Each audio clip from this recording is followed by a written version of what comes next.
Everyone, welcome to our digital library. आज हम रसशास्त्र का एक और टॉपिक कवर करेंगे, यंत्र, जिसमें हम यंत्र की परिभाषा और सिलेबस के हिसाब से जो आपके स्टार्टिंग के 5 यंत्र दिए हुए हैं उनको किस तरीके से पढ़ना है, समझना है, वो देखेंगे। इसके पहले मैं आपको बता दूं, रसशास्त्र की ऑलरेडी सिलेबस के पॉइंट नंबर 1 से लेके 4 तक कवर हो चुके हैं।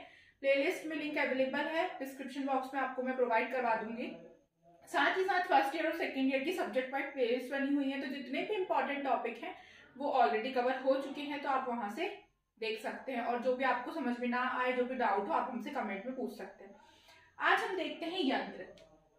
रसशास्त्र में बहुत ही इंपॉर्टेंट टॉपिक है यंत्र, जिससे 5 मार्क्स का क्वेश्चन आना तय है। सबसे पहले देखते हैं यंत्र की परिभाषा। तो बुक में आपको बहुत सी परिभाषाएं मिलेंगी, लेकिन आपको ये 2 इंपॉर्टेंटली याद करनी है। सबसे पहली है रसो नियंत्रते येन यंत्रम तद्दिति उच्यते। यहाँ पर रस वर्ड मतलब लिया गया है पारक से, यानी ये पारक का एक पर्याय है। यदि आप जब पारक पढ़ेंगे तो आपको पता चलेगा कि पारक को रस भी बोलते हैं। तो रसो नियंत्रते येन यंत्रम तद्दिति उच्यते, यानी वह उपकरण जो पारक को नियंत्रित करने के लिए उपयोग में लिया जाता है उसको हम यंत्र कहते हैं। तो ये तो पहली डेफिनेशन हो गई, मीनिंग आप खुद से लिख सकते हैं। इसी तरीके से सेकंड बहुत ही इंपॉर्टेंट परिभाषा है, इसको तो आपको डेफिनेटली याद करना ही है। जब तक आप एग्जाम में श्लोक नहीं लिखेंगे, आपको फुल मार्क्स या फिर अच्छे मार्क्स मिलने की उम्मीद बहुत ही कम हो जाती है। तो श्लोक जरूर याद करें, जो भी मैं आपको बताऊंगी एकदम लिमिटेड चूज करके श्लोक में आपको बताऊंगी, तो आपको जरूर याद करना है। अब यहाँ पर वर्ड है 3, रस उपरस लोहाद्या मारणार्थ अर्थ सिद्धे यंत्रिते अनेन यस्मात्तु तस्मात् यंत्रम प्रकीर्तितम। सबसे पहले तो इस चीज को ब्रेक करते हैं। रस यानी पारक, मैं आपको बता चुकी हूँ, पारक भी ले सकते हैं आप और महारस भी ले सकते हैं, जो कि आप पार्ट बी में पढ़ते हैं। इसका मतलब है उपरस। और लोहाद्या, लोहा मतलब धातु का पर्याय होता है। लोहा भी एक धातु है, पर सारी धातुओं को, सारे मेटल्स को हम लोहा भी बोलते हैं। तो रस उपरस और लोह यानी धातुओं के शोधन मारण की सिद्धि के लिए, यानी शोधन मारण की सफलता के लिए, या फिर पारद आदि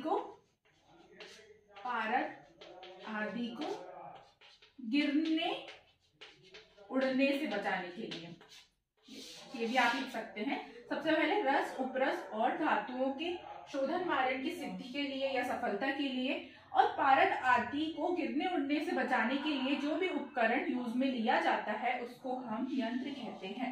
बहुत ही ज्यादा इंपॉर्टेंट डेफिनेशन है, आपको लिखनी है। तो इसी तरीके से 2 डेफिनेशन हो गई। अब आपके सिलेबस वाइज हम यंत्र कवर करेंगे।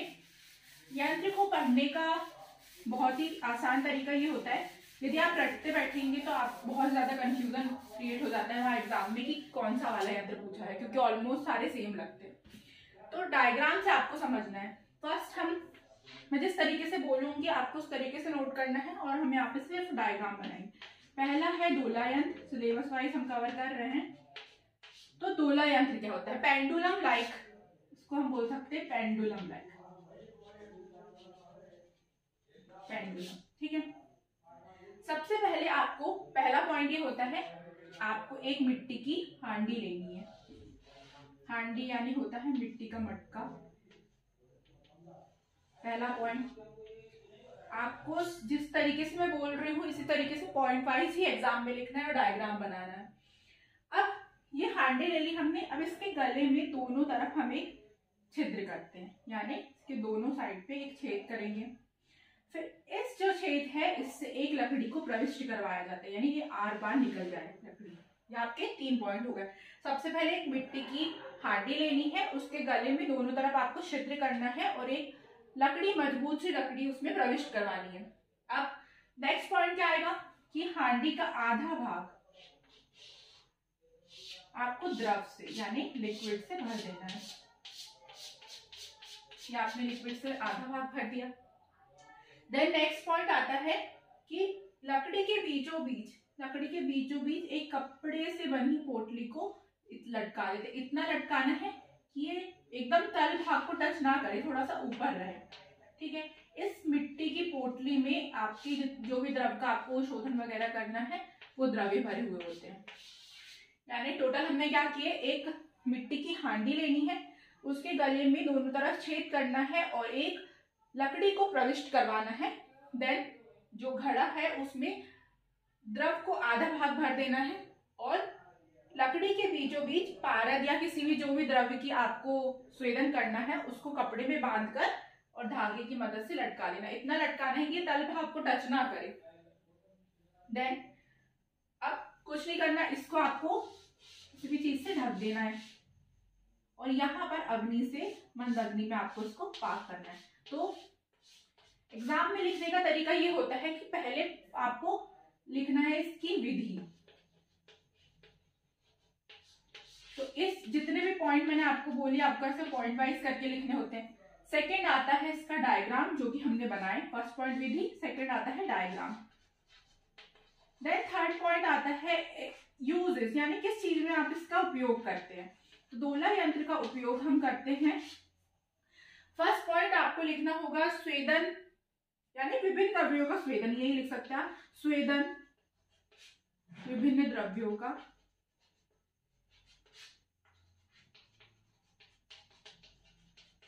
सेकेंड आप लिख सकते हैं पारद आदि का शोधन, पारद आदि का, पारद आदि का स्वेदन या शोधन।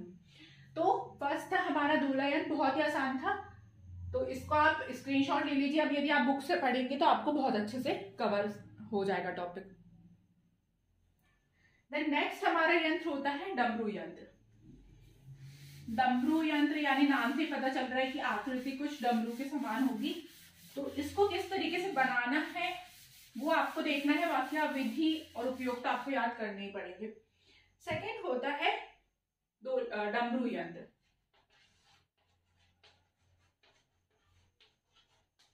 डमरू यंत्र, तो डमरू यंत्र में सबसे पहले आपको एक हांडी लेनी है।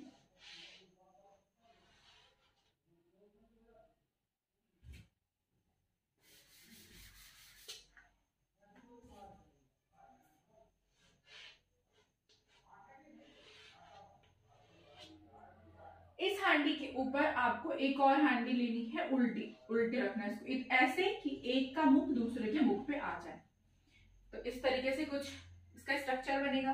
मतलब एक हांडी के ऊपर दूसरी हांडी को औंधा कर रखना है आपको, ठीक है, इस तरीके से कि एक हांडी का जो मुख है वो दूसरी हांडी से मिल जाए। अब इसी अवस्था में आपको इसका संधि बंधन कर देना। संधि बंधन मतलब ये होता है कि आपको इस तरीके से ज्वाइन करना है इनको कि किसी भी तरीके की वेपर्स या फिर कोई भी चीज ना अंदर आ सके ना बाहर जा सके। तो इस तरीके से आपको इनका संधि बंधन कर देना है। यहाँ पे मिट्टी से कपड़ मिट्टी करते हैं जो हम मुल्तानी मिट्टी से, उसमें। तो इस तरीके से पहली स्टेप आपकी ये हो गई।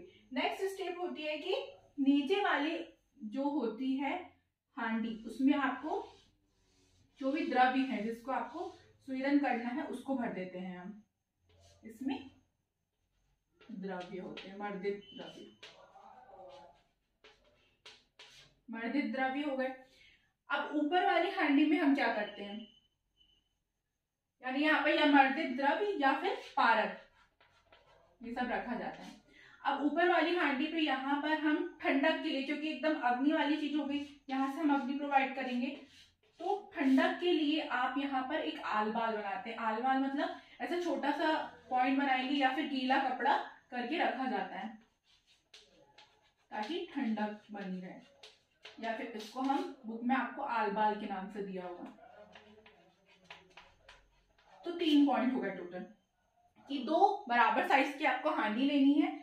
एक हांडी के मुख के ऊपर दूसरे हांडी को इस तरीके से रखना है कि वो मिल जाए और फिर उसको संधि बंधन कर देना है। अब जो नीचे वाली हांडी होगी उसमें आपको पारद रखना है या फिर मर्दित द्रव्य को रखना है, और ऊपर वाली हांडी में आपको आलवाल बनाना है या फिर कोई भी गीला कपड़ा रख देना है और फिर इसको अग्नि पर चढ़ा देना है। इसका यूज उपयोग कहाँ कहाँ होता है, तो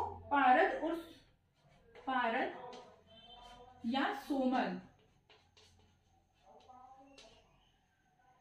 आदि द्रव्यों के ऊर्ध्वपातन में। तो ये था हमारा सेकेंड यंत्र, डमरू यंत्र। इसको आप अच्छे से नोट कर लीजिए। देन थर्ड यंत्र समझते हैं हम स्थाली यंत्र, जो कि बहुत ही ज्यादा इजी है। स्थाली मीन्स थाली और कुछ नहीं। तो इसमें क्या होता है देखिए, स्थाली मीन्स होता है एक किसी हांडी, दिस इज स्थाली यंत्र।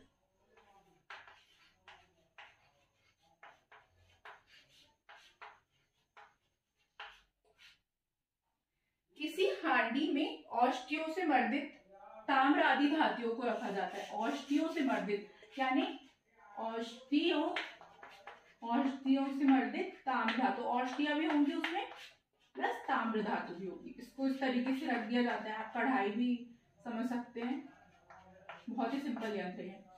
और फिर उसको ऊपर से शराब से ढककर ठीक प्रकार से, शराब यानी एक प्लेट से ढक दिया जाता है और फिर इसके बीच में कोई भी गैप ना रहे, इसको अच्छी प्रकार से संधि बंधन कर देते हैं और नीचे से फिर आग प्रोवाइड करवाई जाती है। तो ये हुआ आपका स्थाली यंत्र। यानी एक हांडी लेनी है आपको चौड़ी, जिसको हम जैसे कढ़ाई भी बोल सकते हैं उस टाइप की, उस पर आपको औषधियों से मर्दित ताम्र धातु को रखना है और ऊपर से शराब ढककर अच्छी प्रकार से संधि बंधन कर देना है और फिर चूल्हे में चढ़ाकर मंद अग्नि देनी है। इसमें हम मंद अग्नि देते हैं 1 प्रहर तक। 1 प्रहर में 3 घंटे तक, 3 घंटे तक। तो ये था आपका थर्ड स्थाली यंत्र। अब नेक्स्ट हम अगली क्लास में कवर करेंगे। होप कि आपको समझ में आया हो। हम ऐसे सिलेबस वाइज टॉपिक चलते जाएंगे। आप सिलेबस में टिक भी लगा सकते हैं और अपने नोट्स खुद प्रिपेयर करें। जब आप अपने नोट्स प्रिपेयर करेंगे तो आपको एग्जाम के समय वो चीज बहुत ही ज्यादा फायदेमंद होगी और आपको ध्यान भी रहेगा। Thank you so much. और किसी भी चीज में डाउट हो तो आप मुझे जरूर बताएं। Thank you.